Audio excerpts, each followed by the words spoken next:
За сайн байцгаана уу? Эзний өдрийн мэндийг хүргье. Ахын дүүстэй. Сайхан наацхаас нуу, сайхан зусч байна уу? Бас ингээд борлоод эргээд ирлээ 7 хоногийн дотор. Тэгээ хажууд хүнтэйгээ та мэдлж амжаагүй бол за мэдлсэн ч бай дахиад эзний нэрийг өрөөж байна. Тантай хамт сууж байгаадаа баяртай байна шүү гэд хэлэх үү те.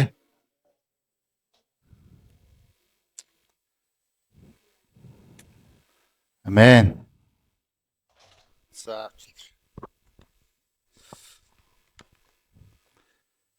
Амен. За тэгээ хамтдаа залбирцгаая. Нэг үгийг хүлээж авахын өмнө. Мөнхийн алдартай эзэн минь ээ. Таны өмнө танаар дуудагдсан, танаар үнэхээр яг энэ цаг мөчид тантай нөхөрлөхөөр дуудагдсан таны хүмүүс ирсэн байна. Та энэ газар өөрийн оршихуйгаа байлгаж өгөөч. Өөрийн үгээрээ бидэнтэй хамт байж өгөөч. Эзэн таныг ирж хайж, таныг дуу хоолойг сонсохыг хүссэн. Таны хүн нэг бүрийн дээр та үнэхээр илчилт илэрхийлэлтэйг хамт байж өгөөч гэдгийн төлөө залбирч байна. Магтаал алдрыг танд өргөж байна. Та өөрийгөө илчлэн харуулах болтугай. Та үнэхээр хүн нэг бүрийн дээр өөрөө хамт байж та энэ чуулганд хэлхийг хүссэнд эрхүү үгээ бидний дунд илчилж өгөөч. Бүх алдрыг танд өргөж байна. Есүс эзний нэрээр залбирлаа. Амен. За миний бие өнгөрсөн жил 2 дугаар сард бас яг энэ залбирлын сэдвээр та бүхэнтэй хуваалцж ирсэн. Тэгээ бас яг энэ нөгөө эзний заасан гуйлтын эхний хэсэг дээр хамтдаа хуваалцж ирснийг санаж байна. Тэгээд яг эзний үгийг та бүхэнтэйгээ хуваалцах энэ ээлж маань болоод би юу хуваалцах ёстой вэ гэд эзэнтэй бас ярилцж байлаа. Тэгээд дахиад нөгөө ихлүүлсэн тэр зүйлсээ хуваалцах ёстой юм аа гэдгийг бас эзэн сануулсан байна. Тэгээ улам илүү ингээд эзэн дотор амьдрах, тэгээ эзэн дотор бас түүнийг таньж мэдэж амьдрч энэ итгэлийн амьдралаар амьдрч явах үед залбирал гэдэг ямар чухал вэ гэдгийг улам илүү мэдэрч байна. Ойлгож байна. Тэгээ залбиралгүйгээр итгэгч хүний амьдралд ялалт байхгүй юм аа гэдгийг эзэн маш тодорхой харуулж байна. Залбиралгүйгээр та хамтдаа хэлэхгүй. Залбиралгүйгээр ялалт байхгүй гэж бүгдээр хамтдаа хэл. Залбиралгүйгээр ялалт байхгүй. Амен. Та янз бүрийн амьдралыг хэдий баяр наадмын өдрүүд ч гэсэн та амьдрах шаардлага гарч байгаа. Та тэмцэх шаардлага гарч байгаа. Таны итгэлийн амьдралд адуу, сорилтууд, бэрхшээлүүд авах тэмцэх ёстой тэр зүйлсүүд байсаар л байгаа. Зогсчоогүй тийм ээ. Харин залбиралгүйгээр бид ямар нэгэн амжилт гаргачаад би амжилт гаргалаа. Би ялчаад би яллаа гэж хийх боломжгүй болж байгаа. Яг бол эзэнтэй залбирал гэдэг бол эзэнтэй хамт давд туулж байгаа тэр амьдралыг хэлж байгаа. Залбирал гэдэг бол та яг Бурхан дотор, эзэн дотор амьсгалж байгаатай адилхан баггүй. Та амьсгалахгүйгээр амьдрч чадахгүйтай адилхан. Бид залбиралгүйгээр итгэлийн амьдралыг амжилттай амьдрах, ялалтай амьдрах боломж байхгүй юм аа. Түсэ. Тийм учраас бид дахин бас бид эзний тэр тусмаа залбирлын талаар эзний үгнээс эзэн өөрөө заасан тэр залбирлыг хамтдаа өнөөдөр суралцгаая гэж уриалж байна. За тэгээд энэ өнөөдрийн үг бол Матай 5 дугаар бүлгээс бид хамтдаа хуваалцах болно. Матай 5 дугаар бүлэг.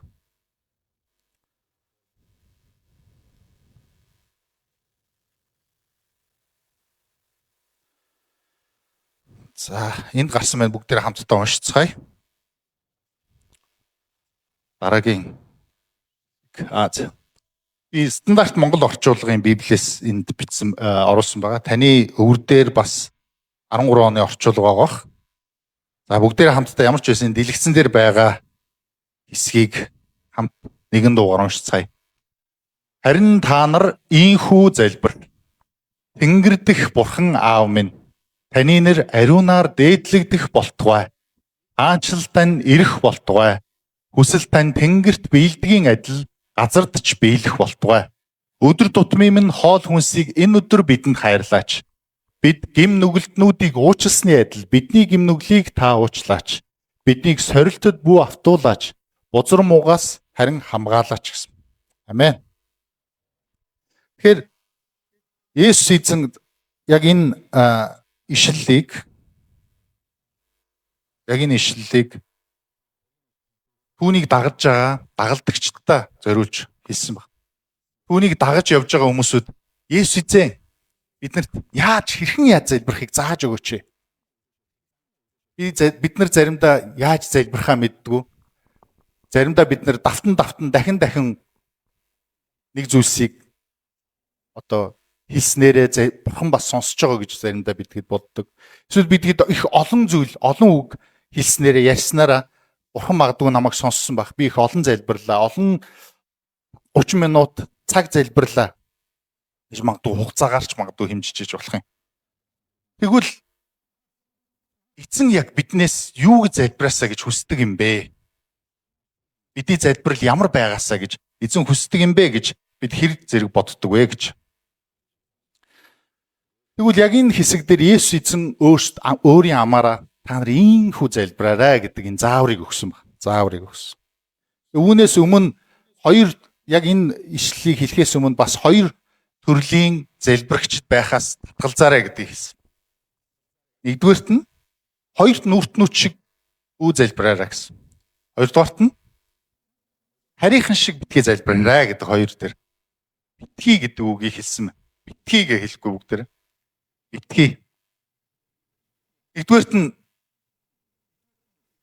хоёр нүртнүүд шиг гэж хэлэхдээ хоёр нүртнүүд яаж залбирд юм бэ гэсэн чинь хоёр нүртнүүд зөвхөн хүмүүст харагдахын тулд залбирдаг гэсэн.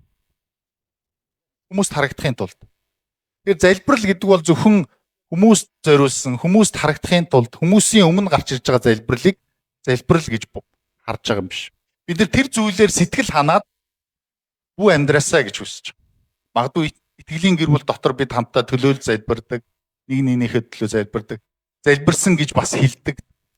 Гэтэ энэ бүх зүйлс яг Бурхны өмнө залбирал болж очсон уу? Бурхан тэр зүйлсийг тааламжтайгаар хүлээж авсан уу гэдэг хоёр дахь асуултаас ирж. Тэгэхээр бид ийхүү хүмүүсийн өмнө гэхээсээ илүү бүх зүйлсээ хааж агаад өрөөндөө орж үүдээ хаагаад нууцаар оршигч эцэгтэй залбир гэж Есүс эзэн хэлсэн. Нууцаар оршигч эзэн. Та ганцаараа байх та. Та хинч намайг харахгүй байгаа даа гэж тэр бодож явах тэр үедээ. Та эзэнний өмнө ирдэг үү гэж. Та эзэнтэй хамт байдгүй, эзний оршихуйг мэдэрдэггүй. Яг тэр газар байгаа тэр цагт Бурхан эзэн таныг сонсохыг хүсэж байгаа. Зөвхөн түүнтэй ярилцж байгаа тэр цаг хугацаа. Зөвхөн алиа бүхнийг сатаа бүхнийг орхиод эзний өмнө та хэр олон ирж гэнэ вэ гэж. Эсвэл та амьдралынхаа тэр нухчаан дотор эсвэл зөвхөн цуглаанд ирээд бусдын өмнө бүгдээрээ хамтдаа байхдаа залбирч байгаа тэр залбирал би залбирцсан гэж бодож амьдарч байна уу? Тэгэхээр хэрв тэгж байгаа бол та хоёр нүртэн шиг залбирч байгаа биш үсттэй. Хоёр нүртнүүд шиг байгаа юм биш үсттэй гэж өөрсдийгөө бас бид нар эргэж харах шаардлага үүсэж. Хоёрдугаарт нь харийнхан шиг утгагүй олон үг битгий яриа. Би олон үг залбирсны хатлаа. Би ингэж залбирсан шүү дээ. Ингэсний төлөө Бурхан намайг сонсож байгаа гэж бүү хараарай гэж. Харин үүний оронд энэ залбирлыг Есүс эзэн бидэнд одоо 9-13 дугаар ишлэлийг та бидэнд өгсөн байна. Энэ бол зөвхөн залбирал биш. Энэ бол амьдралын хэв маяг. Энэ бол бидний амьдралын өдөр тутамдаа мөрдөх ёстой, харах ёстой, бидний амьдралаас үнэртэх, харагдах ёстой тэр амьдралын хэв маяг байна гэсэн. Амен. Тэгэхээр хамгийн ихний ишлэлийг бүгдээрээ харцгаая. 9-р ишлэлээр тиймд ийхүү залбир Тэнгэр дэх аав минь ээ, Бурхан аав минь ээ. Тэнгэр дэх бидний ааваа гэж бичигдсэн байна. Тэнгэр дэх бидний ааваа. Эзэн хэлэхдээ Тэнгэр дэх агуу Бурхан гэж юуны түрүүнд хэлж болох байсан. Тэгээ энд хэлэхдээ Тэнгэр дэх бидний ааваа гэж хэлсэн. Тэнгэр дэх аав минь ээ гэж.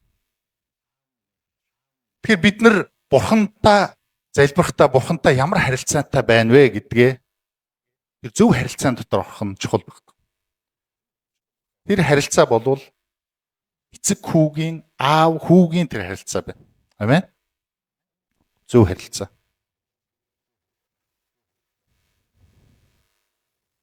Энд нэг зураг оруулсан байна тий. Энд аав хүүхтэйгээ харилцаж байгаа хоёр ч аавтай байгаа. Тийм зураг байна. Энийг би сая аяллаа явцад зурагнаас харж хагаад оруулсан. Тэгэхээр яг аав дээр ирж байгаа мэт та ирээрээ гэж бурхан аав. Амен. Иохан номын 1-р бүлэг дээр инхүү хэлсэн байна. Өөрийнх нь нэрд итгэж, өөрийг нь хүлээн авсан бүхэн бурхны хүүхэд болох эрхийг эрвээр өгсөн юм аа. Бид зам ёсны төрөлтөөрч биш, бие махбодын хүслээрч биш, хүний хүслээрч биш, харин бурхнаас төрсөн билээ гэж. Амен. Та бурхнаас төрсөн нэгэн мөн үү? Та Есүс эзнийг түүний нэрд, бурхны нэрд, Есүсийн нэрдэнд итгэж түүнийг амьдралынхаа эзэн болон хүлээн авсан уу? Аврагч болон хүлээн авсан уу? Тийм бол та бурхны хүүхэд. Та бурхны хүүхэд гэж та хажууд хүндээ хэлэхгүй юу? Бурхны хүүхэд. Энэ онцгой эрхийг бурхан хүн төрлөختөнд өгч байгаа. Орчныг ертөнцийг бүтээсэн агуу тэр бурхан өөрийнхөө хүүхэд болох эрхийг бидэнд өгч байгаа. Тэгээ тэр аавтайгаа та магадгүй ямар ч янз бүрийн шашны талаар сонсч ирсэн байна.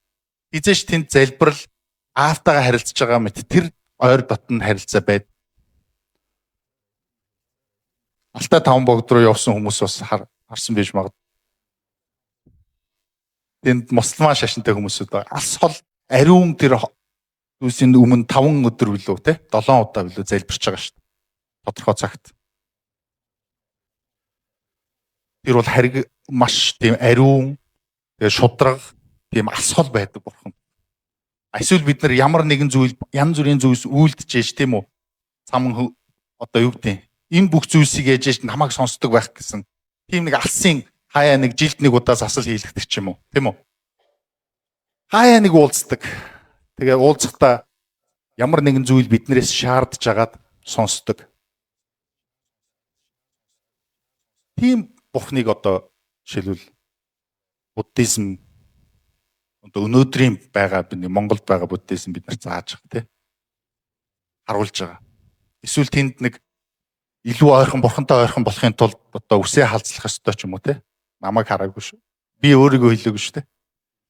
Эсвэл ийм тодорхой өнгийн хувцс өмсөөд ууланд очдог ч юм уу ингэж амьдралынхаа хэв маяг хин нэгэн гэр бүлээс одоо хол байх ёстой ч гэдэг юм уу. Ийм зүйлийг эзэн шаард. Харин яг л эцэгтэй ирж байгаа хүү мэд над руу ирээрээ гэдгийг эзэн бидэнд харуулж байгаа. Амен. Аав минь тэнгэр дэх бидний аав. Тэр агуу бурхан бидний дэргэд биднийг сонсохоор чихээ тавин сонсож байгаа гэдгийг бид санах хэрэгтэй болж байгаа. Бурхантай аавтайгаа уулзахын тулд цаг авах шаардлагагүй гэсэн. Амен. Бид нар аавтайгаа уулзахын тулд цаг авдаг бол ямар вэ? Хүүхдүүд. Харин ааваа гэд ирэх үед аав нь сонсч идэг. Тэр эзэн бол эзэн юм аа. Амен.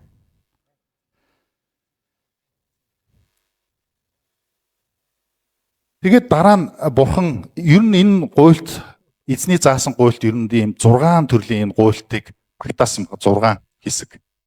Эхний 3 хэсгийг нь харах юм бол дандаа бурхантай холбоотой таны нэр хаанчлалтай нэрх болтугай хүсэл тань биелэг дандаа бурхантай холбоотой зүйлийг хоёрч. Та бидний амьдрал залбирал эхлэхдээ л бурхны алдрыг ирж хайх ёстой болж. Амен. Бид нар өөрийнхөө хэрэгцээний тухай өөрсд магадгүй бид нар гарахтаа нэг дэлгүүр гарахтаа нэг жагсаалт гаргадаг тэр тийм ловон төмс юу гэдэг зэ мартахгүй тулд би ганцаараа дэгдэг байж бас магадгүй. Тэгээд энэ бүх зүйлсүүдийг яг бурхан худалдаж авах зүйлсүүдийн жагсаалтыг бурханд өргөж байгаа шиг бид нар бурханд залбирна гэхээр баахан хэрэгцээ шаардлагуудаа тоочоо намайг ингэж өгөөрөө тэгж өгөөрөө энэ бүх зүйлсийг бид нар залбирал гэж бүү бодорой гэж залбирч байна гэж бид өөрсдийн хэрэгцээгээ шууд бурхан руу өгөхөөс өмнө бид Бурханы хүсэл юу юм бэ? Бурхан өөрөө хин юм бэ гэдгийг бид бодох хэрэгтэй болж байгаа. Эхлээд ингэхийн бол бид өөрсдөө залбирал маань зөв тавцсан дээр зөв газар явагдах гэдэг гэсэн. Амен. Тийм учраас бид нар альва залбирал ба бид нар Бурханы талаар хэр бодож байна вэ? Бурханы тухай би бодож эхэлж байна уу? Тийм учраас өнөөдөр бид нар энд цуглахтаа ч гэсэн эхлээд магтаал алдрыг өргөж байгаа шүү дээ. Түүний нэрд. Амен. Бид учир зүггүй бидний ингэж өгөөрэй, тэгж өгөөрэй гэж эхлэх биш, тийм үү? Бид нар харин таны нэрийн төлөө бид энд цугласан байна. Түүний нэр дээр бид энд цугласан гэдгээ бид санах ёстой болж байна. Амен. Та хэн нэгэн хүнтэй зөвхөн уулзахын төлөө биш. Та дасалд болсон учраас биш. Та зөвхөн нэг бодож исэн нэг зүйлээ сүм дээр авчираад би залбирах юм а гэж зөвхөн тэр бодлын улмаас биш. Харин би эзний нэрийг хүндэлж байгаамаа. Тийм учраас би өнөөдөр энд сууж байгаамаа гэдэг. Тэр хүсэл, тэр хандлага таны дотор байгаагаас Бурхантай харилцаа хэлж байгаа. Амен. Тэгээ таны нэр ариунаар дээдлэгдэг гэсэн байна. Амен. Таны нэр ариунаар дээдлэгдэг. Бурханы нэр бол угаасаа ариун. Бурхан угаасаа ариун. Бид нар дээдлсэн дээдлэгөө Бурхан өөрөө ариун нэгэн баг. Энэ бүхнийг хуучин гэрээд тэр чигээр харуулдаг. Мойсе Бурхантай уулзах үед Бурханы тэр оршихуй байгаа тэр газарт очих үед чи гутлаа тайл гэж хэлж байгаа. Шахаага тайлдаг. Бурхан ариун учраас. Мөн Бурханы ард түмэн түүнийг дагаж явахдаа энэ уулан дээр би чамтай уулзнаа гэж Бурхан хэлэхдээ бусад хүмүүс бүүгар энэ ууланд ч хамаагүй хурж болохгүй гэх юм бол та нар үхэн гэж хэлж байгаа. Бурхан тийм л ариун нэгэн баг. Заримдаа бид хуучин гэрээг уншиж хахад аимшигтай тэр үхлүүд болж байгаа шүү дээ, тэ? Бурханы хавдрыг юуж байгаад алдаа гаргаснасаа болоод үхдэг ч юм уу, тэ? Тэгээд тэнд бид нар бас эмээн хүндлэх айх тэр мэдрэмж бидний амьдрал байх ёстой болж Бурхантай харилцаж байгаа хүмүүсийн амьдрал. Бид нар Есүс гэж хэлэхдээ ч гэсэн Есүс эзэн гэж бид нар дотроо хүндлэн дээдэлдэг байгаас. Амен. Есүс эзэн. Ариун сүнс эзэн. Бид нар Чингис хааныг хэлэхдээ Чингис хаан гэж голцоо хэлдэг шүү дээ. Чингис хаан. Монголчууд зүгээр Чингисээ гэж хэлдэг. Яг үүнтэй адилхан бид нар Есүс эзэн гэдэг бидний хүндэл бидний амьдрал байгаас. Зүгээр л хэн нэгэн дуртай хүн энэ нэрэнд ариун байдал оршиж байгаа гэдгийг бид нэр өөрсдөө бас санах хэрэгтэй болж байгаа. Аллилуйя.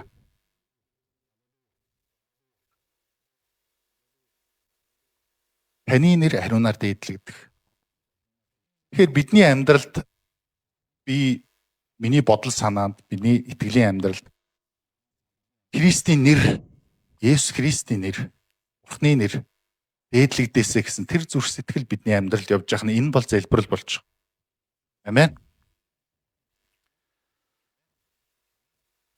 Хоёрдугаарт нь хаанчлалтай нь ирэх болтугай гэж. Хаанчлалтай нь ирэх болтугай. Есүс эзэн хэлэхдээ энэ дэлхий дээр ирэхдээ Тэнгэрийн хаанчл ойрхон байна. Тэнгэрийн хаанчл ирчгээд байна гэж хэлсэн байна.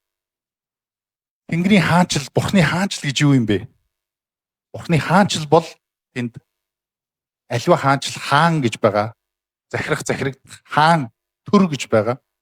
Түүний ард түмэн гэж байгаа. Яг үүнтэй адилхан Есүс Христ энэ дэлхий дээр ирэх үед тэр ард түмний хаан, Бурхны хаанчлын хаан энэ газар ирчээд байгаа гэсэн.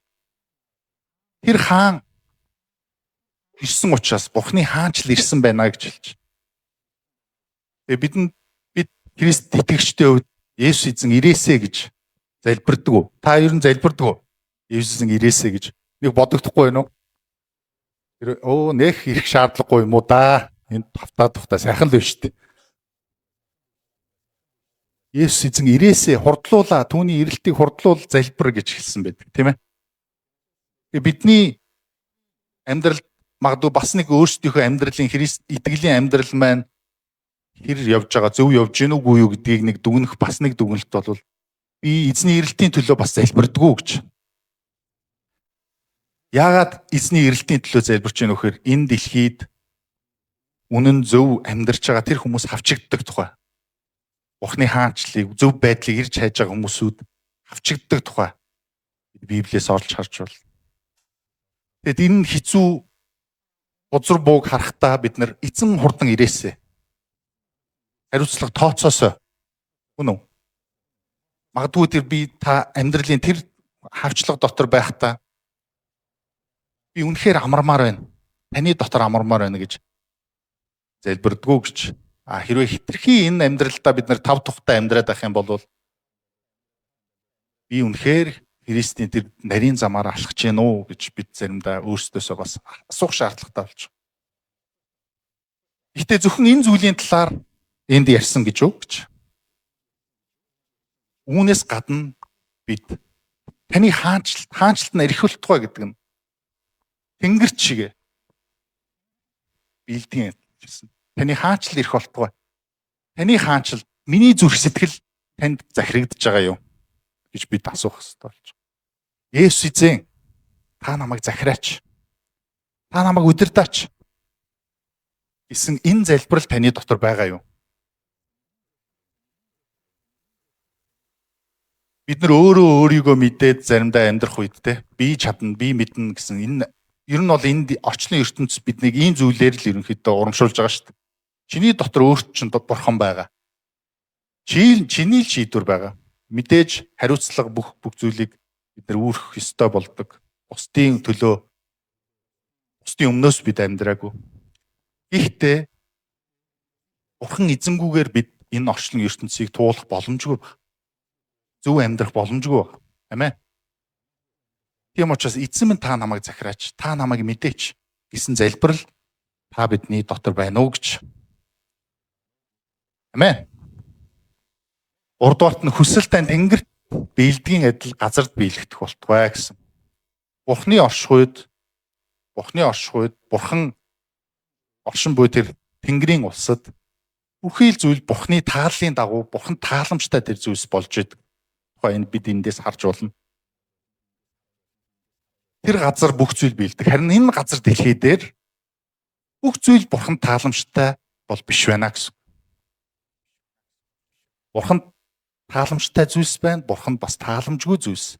Бурхны хүслийн дагуу болж байгаа зүйлс, бурхны хүслийн эсрэг болж байгаа зүйлс энэ газар дэлхий дээр бас болж байгаа гэж. Ягаад гэвэл энэ газар дэлхий унсан, эм дунсан, аврал хэрэгтэй энэ газар Есүс Христ аврал тунхаглагдах ёстой. Тэр газар дэлхий дээр бид амьдарч байна. Тэгэд яг тэр тэнгэрт шигэ бурхны хүсэл, таны хүсэл энэ газар дээр биелэгдээсэ гэсэн энэ залбирал бас бидний амьдралд байгаасай гэж эзэн хүсэж байна. Амен. Есүс эзэн загалмай дээр цовдлогдохын өмнө эзний өмнө бурхны өмнө ирээд залбирдаг. Залбирхдаа энэ агийг надаас холдуулаач гэж өөрийнхөө өмнө байгаа тэр загалмайн хүнд хэцүү замыг тэр яг бидэнтэй адил мах биехийг тэр зовлон сэтгэлийн тэр зовлон бас эдэлдэг нэгэн байсан учраас хүн байсан учраас нэг талаас залбирч байгаа бурхны өмнө энэ зовлон холдуулж өгөөш надаас гэж бид ч гэсэн Есүс Христэд итгээд итгэлийн амьдралаар амьдарч явах үед дандаа л жаргалтай дандаа сайхан зүйлс бас бидний амьдралд тэр бүр тохиодгүй.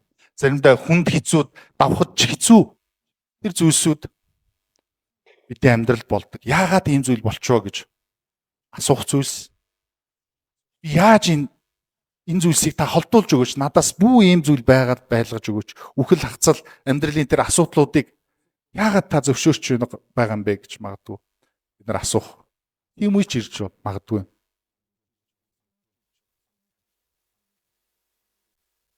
Есүс эзэнний өмнө тэр зүйлс ирсэн учраас. Тэр Есүс эзэн тэр үед юу гэсэн бэ? Миний хүсэл биш, харин таны хүсэл биелэгдэг гэж. Түүний мутарт, бурхны мутарт хувь заяага амьдралынхаа тэр өдрүүдэд даатгаж байгаа. Асуудлуудаа даатгаж байгаа. Амен. Бид нар заримдаа мундаг төлөвлөгөө гаргадаг тийм үү? Жилээр нь магадгүй бас богино хугацаагаар ч юм уу тодорхой төлөвлөгөөнүүд гаргадаг. Тэгээ тэр төлөвлөгөөг Бидний дагуу бурхан та өрөөж өгөөч, ийм байлгаж өгөөч гэж бид нар гуйдаг. Энэ буруу зүйл ерөөсөө байхгүй. Харин бид нар өөрсдөө хэр бурханы төлөвлөгөөний дотор амьдарч байгаа болоо гэж бид нар бас эргэж харах хэрэгтэй болж байна. Миний төлөвлөгөөгөөр биш, харин бурхан таны төлөвлөгөөгөөр бол. Амен. Бид нар заримдаа бууж өгөх шаардлага гарч байгаа. Амьдралдаа ийм зориг тавиад магадгүй бид нар итгэгч хүмүүсүүд бурханаас гэж итгэж тэр зүйлийг хийж байгаа. Гэхдээ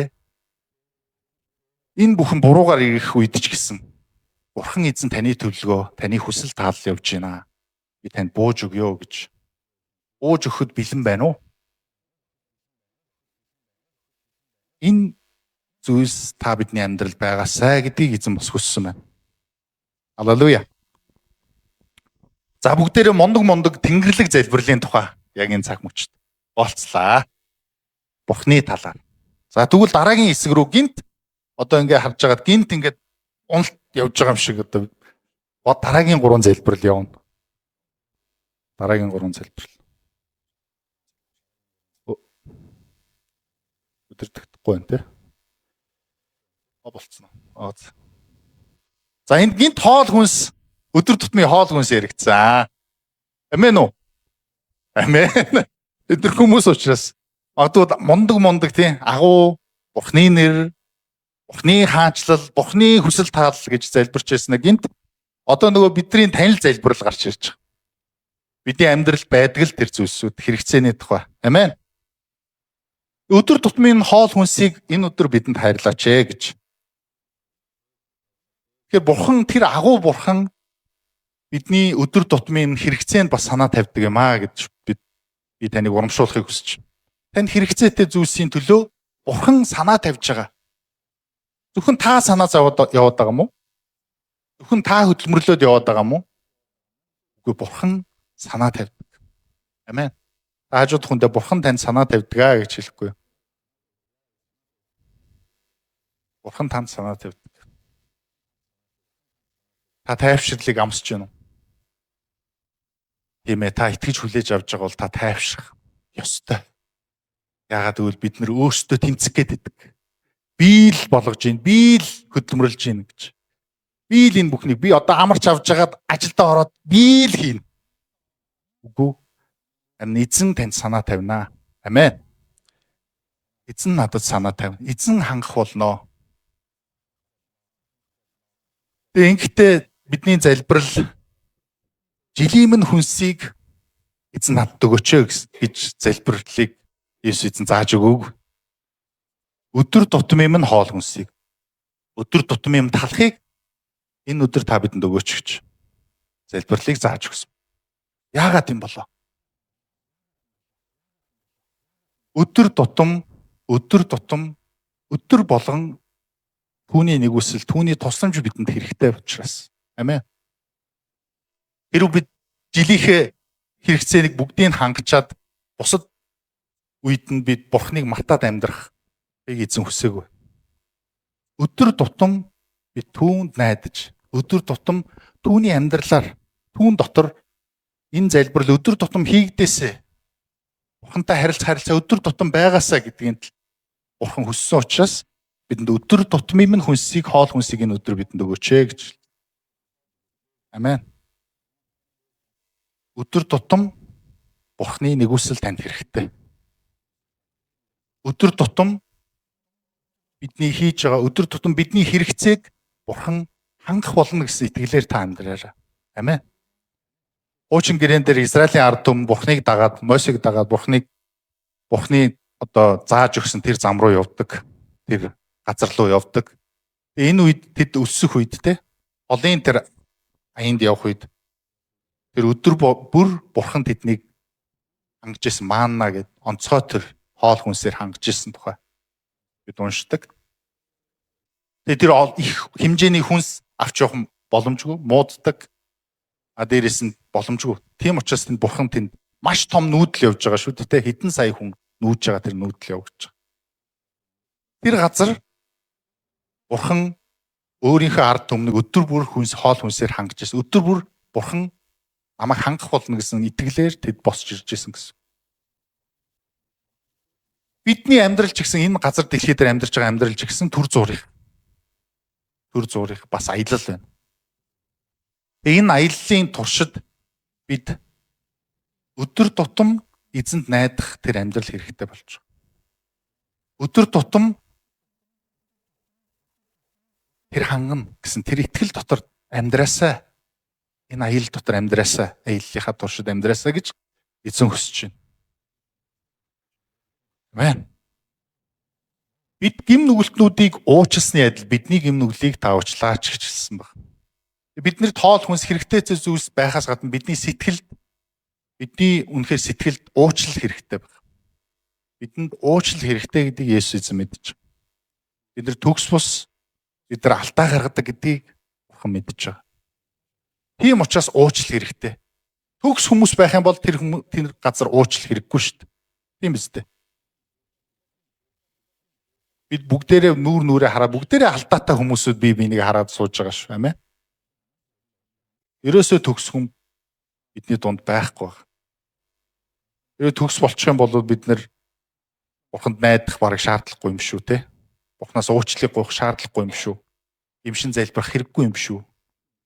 Харин бид тэр ариун Бурханыг мэддэг учраас бид нар болоогүй байгаагаа мэддэг.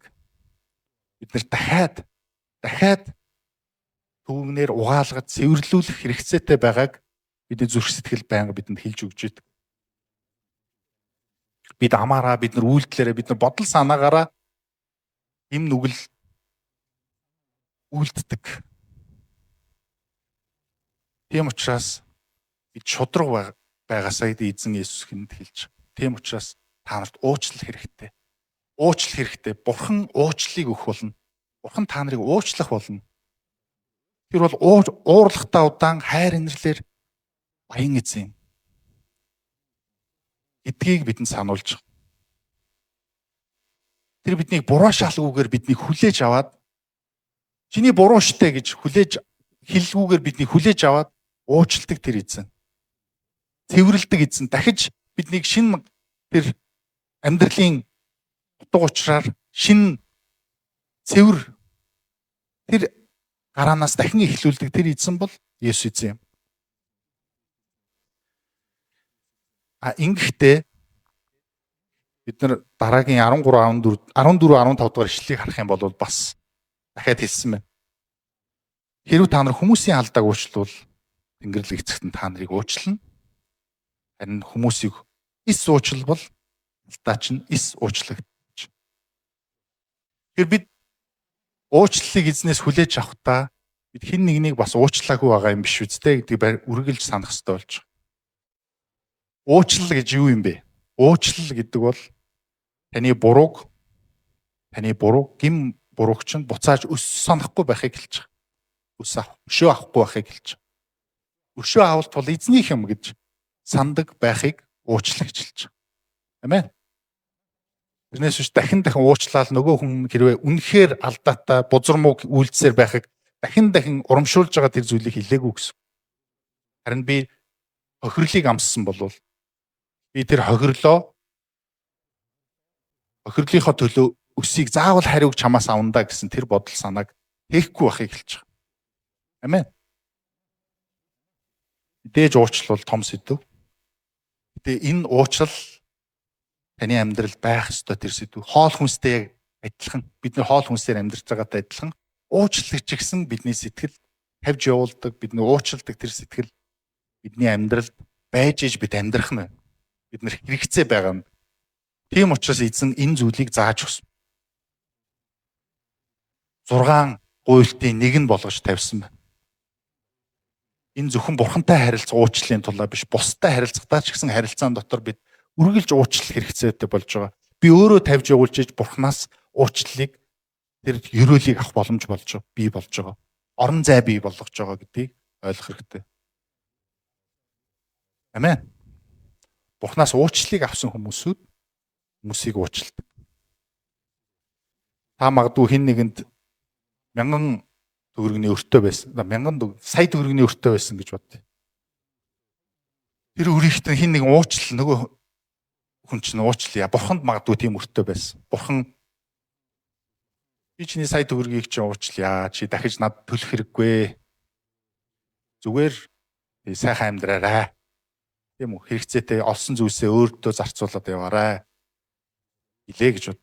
Гэтэл та гарангуудаа өөрт нь 1000 төгрөгийн өртөө байсан хин нэгнээс над одоо боломж гарч ирлээ гэд. Шаардаад ах юм бол яах вэ? Таны амьдрал чөлөөлөгдсөн, уучлалыг хүлээж авсан тэр хүн шиг биш байгаа зү. Яг үүнтэй адилхан та амьдралдаа тэр уучлалыг хүлээж авсан бол бусдаас ч гэсэн би алдаа гэмтээ нэгэн, би төгс биш нэгэн. Бусд хүмүүсийг яг төгс байлгах гэж 1000 төгрөгнийхэн төлөө тийм үү? Тэр өчүүхэн алдааныхын төлөө тийм шаардлагыг тавьдаг нэгэн бүү байгаасаа. Яг л уучлагдсан төгс бус гэдгээ мэддэг шиг бусд хүмүүсийг харахтаа ч гэсэн тийм ээ адилхан надтай адилхан төгс бус хүн явж байна да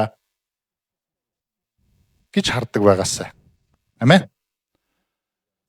Сорилтод бүү автуулаач бузар муугаас харин хамгаалаач гэсэн сүүлийн гуйлт байна. За сүүлийн гуйлт нь байна. Та бүхэн маань нойр хүрээгүйц гайгүйц хажууд хүндээ та сэргэлэн байна уу гэж асуухгүй. Сэрүүн байна уу?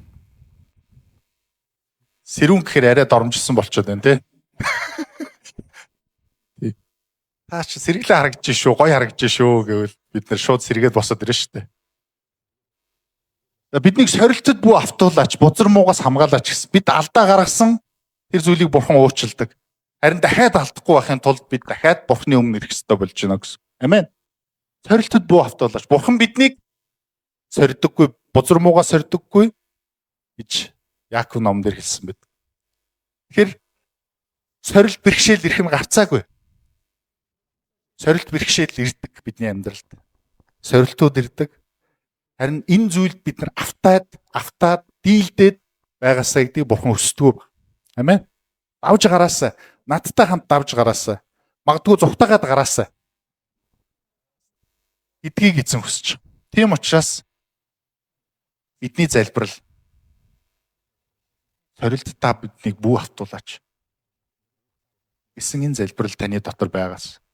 Бузар муугаас харин та намайг хамгаалаач.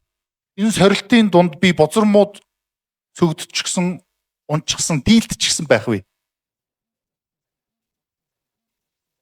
Тийм учраас таны хамгаал надад хэрэгтэй байна. Та намайг хамгаалаач.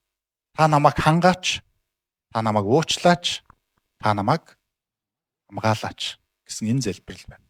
Амен. Эргээд энэ бүх залбирал маань өмнөх 3 залбирлын, өмнөх гуйлтын биелүүлэхийн төлөө байх. Бурханы алдрын төлөө амьдрахдаа бидний хэрэгцээ, бидний үнэхээр энэ сорилт бэрхшээлийг даван туулах энэ хүч чадал байж иж, энэ өдөр тутмын амьдралын тэр зүйлсүүд хангагдж иж, би эргээд Бурханы алдрын төлөө энэ бүх зүйлс байна гэсэн үг. Амен. За ингээд нөгөө бидний хамтдаа дараагийн ишлэлийг харъя. Есүс эзний тухай би танд яг хэн энэ зүйлийг өөрөө хийцсэн юм бэ гэж та бодож иж магадгүй. Бурхан өөрөө Есүс өөд харах юм бол Есүс эзэн энэ бүхнийг хийсэн баг. Амен. Тэр гуйлтынхаа дагуу тэр өөрөө амьдрсан тэр нэгэн эзэн бол Есүс эзэн байна. Бурханыг тэр алдаршуулсан. Таны нэр ариунаар дуурсагдах болтугай гэх. Тэр залбирлыг Бурхан Есүс эзэн өөрөө хийсэн баг. Чи миний хайртай хүү, чам дээр миний таалал оршдог гэсэн. Би таныг энэ газар дэлхий дээр алдаршууллаа гэж Есүс эзэн залбирсан баг. Амен. Таны хүслийг биелэл. Бурханы хүслийг тэр дагсан. Миний хүсэл биш, таны хүсэл биелэгдэх болтугай гэж тэр залбираад тэр Бурханы хүслийн дагуу тэр зовлон гүйсэн. Амен. Тэр Бурханы хаанчлалыг өөртөө хамт авчирсан баг. Таны хаанчлал ирэх болтугай гэж хэлэхдээ тэр энэ газар дэлхий дээр Бурханы хаанчлал байхын төлөө, тэр Бурханы хаанчлал энэ газар дэлхийг эзлэхийн төлөө тэр амьдэрсэн баг. Амен. Та бидний зорилго Бурханы хаанчлалын төлөө Есүс Христийг дагж байгаа тэр амьдрал баг. Тэр өөрөө өдөр тутмын хүнсийг бидэнд өгөөч гэж залбирах залбиралдаа би бол амийн талах байна. намайг иддэг хүмүүс та нар өсөхгүй юм аа. Намайг уудаг хүн хизээ цанхахгүй юм аа гэж тэр хэлсэн. Амен. Тэр бидний хоол хүнс болсон. Халелуя. Өдөр тутмын минь хүнсийг бидэнд өгөхөж гэхдээ бид нар Есүс Христ ч гэсэн бидний амьдралын хэрэгцээт тэр хүнс юм аа. Амьдралын яг хүнс мэт. Хоол хүнс мэт бидэнд хэрэгцээт нэг юм өөрөө болсон юм аа гэдгийг бид санаасаа гэдгийг урамшуулж байна. Им нүглийн төлөө тэр өөрөө амиа зүлсэн. Тэр зөвхөн та нар уучлаарай гэж хэлээгүй. Бид уучлагдах тэр зам нь Есүс Христ өөрөө болсон. Есүс Христийн цусаар бид уучлагдсан, аврагдсан. Амен. Тэр өөрөө уучлалын зам нь болсон. Тэр өөрөө муу нэгнийг ялан дийлсэн. Амен. Тэр сорилт ирэх үед тэсвэрлсэн. Тэр сорилт ирэх үед тэр Бурхны үгээр ялан дийлсэн. Тэр эзэн бидний өмнө алхаж байгаамаа. Тантай хамт алхаж байгаамаа. Халелуя. Тэр зөвхөн залбирал зааж өгөөгүй. Тэр өөрийнхөө амьдралаар тэр харуулсан баг. Тэр зөвхөн залбирлыг та ингэж залбираараа гэж зааж өгсөн тэр үгс байгаагүй. Харин тэр хиймнийхээ төлөө амьдрсан нэгэн баг. Тиймээс бид нар энэ залбирал бидний амьдрал болоосоо гэж таныг үнэхээр урамшуулан хэлхийг хүсэж байна. Эзний заасан гуйлд таны амьдрал байгаасаа. Энэ зөвхөн нэг дагаж хэлдэг, дахин давтан хэлэх зүйлс биш юм аа гэж. Тийм учраас эзэн энэ залбирлыг зааж өгөхийнхөө өмнө хүртэл хэлсэн ба. Олон үг дахин давтан хэлж байгаагаа Бурхан сонсдог юм бишээ. Амен. Бүгдээрээ хамтдаа эзний өмнө залбирцгаая.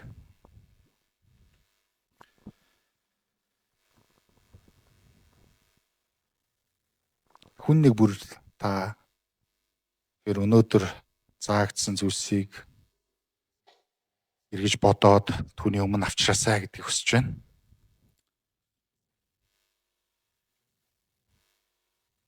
Мөнхийн эзэн минь ээ. Таны үгийн өмнө бид ирсэн байна. Таны үг биднийг залбиралд хөдөлдөг билээ эзэн. Танаас ямарваа нэг зүйлийг хүлээж авсан бол түүнийхээ төлөө би өөртөө шингээхийн тулд бид яг энэ цаг мөчид залбирч байна. Энэ яригдсан, энэ өнөөдөр хуваалцсан нэр зүйлс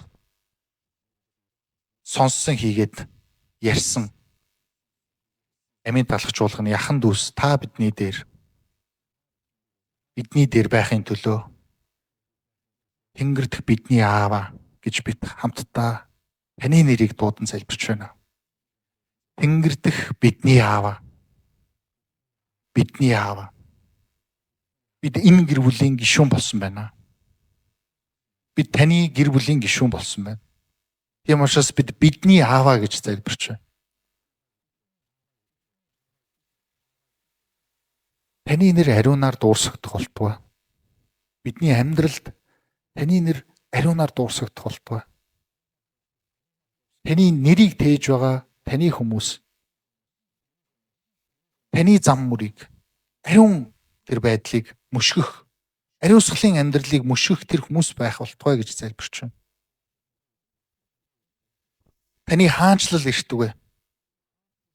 Тийм ээ эзэн, тантай хамт ирсэн тэрхүү хаанчлал, тэр хаанчлалын нэгэн хэсэг болсон бид байна. Бид тэр хаанчлал зохистой, тэр хаанчлалын иргэн мэт бид амьдрахыг хүсэж байна. Бид хааныхаа удирдлагын дор байдаг албат мэт бид таныг ирж хайдаг, та биднийг захираач гэж гуйдаг таны хүмүүс байхыг хүсэж байна. Таны хүсэл таалал тэнгэрч шигэ төгс биелдэг шигийн адил бид энэ газар ч гэсэн бидний дотор, бидний зүрх сэтгэл дотор, бидний амьдралын өдөр хоногуд дотор таны таалал биелдэг тэр амьдралыг танаас гуйж байна. Бид таны хүсэл тааллын эсрэг зөрүүдлэн амьдардаг тийм нэгэн бүү байлгаач. Биднийг зөөлөн чихтэй бид таны өмнө таны хүслийг дагдаг таны хүмүүс байхыг хүсэж байна. Та бидний зүрхийг зөөлөж өгөөч. Тийм эзэн бид өдөр бүр танд найддаг тийм хүмүүс байхыг хүсэж байна. Бид хоол хүнснийхээ төлөө тэр Бид нар амьдралын материалын зүйлсийнхээ төлөө ч гэсэн танд л найддаг хүмүүс байхыг хүсэж байна. Бид дансандах мөнгөндөө найддаг биш. Бид өнөөдөр бэлэн байгаа тэр хоол хүнсэндээ найддаг биш. Харин биднэрт энэ бүгднийг хангадаг тэр эзэнт л найдаж амьдрахыг хүсэж байна.